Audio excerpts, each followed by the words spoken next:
की चळवळीत काम करत असताना कुणाच्या सजवात जवळ जायचं नाही. मी कालच पत्र तयार केले साहेब, साहेब संचालक पदाच्या राजीनामाचा. मला तो काम करायचं नाही. नाही मला चळवळीत काम करत असताना मला सचिन पाटलाला जो व्यक्तिगत त्रास झाला, व्यक्तिगत टीका आमच्यावर झाली, त्या कारखान्याचा कुठलाही चहाच्या सुद्धा मिळत नसताना जर टीका करून घ्यायची असेल तर आम्हाला इथे काम करायचं नाही. मी साहेब अधिकच सांगतो, मला अजिबात काम करायचं नाही. ते एमडी साहेब आहेत, मला ह्या संचालक पदाचा राजीनामा द्यायचा आहे. आज विठ्ठल कारखान्याच्या एमडींना तानाजी काका आणि माझा राजू शेट्टी साहेब व रविकांत तुपकर सर्व शेतकरी आमच्या उपोषणकर्त्याच्या साक्षीनं आम्ही राजीनामा देत आहे.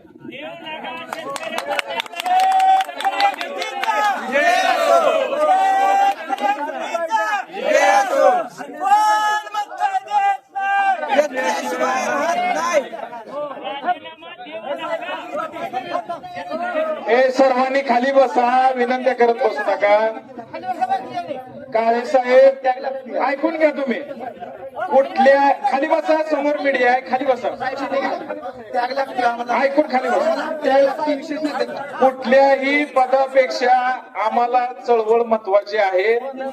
आम्ही दारं धरणारी शेतकऱ्याची पोरं होतो. आमच्या बोटाला धरून राजू शेट्टी साहेबांनी, रवी भाऊनी, दीपक भाऊनी आम्हाला इथं लोक आणलेलं आहे. आम्ही कुणाच्या हातचं भावलं नाही. आमची इमानदारी शेतकऱ्यांसोबत आहे. आम्ही शेतकऱ्याची बैमान होणार नाही. आम्हाला कुणाशीही कुठलाही आम्हाला नातच ठेवायचं नाही. आम्ही शेतकऱ्यांचं आहे आणि आम्ही कुणाच्या रुपयाच्या मिंद्यात नाही.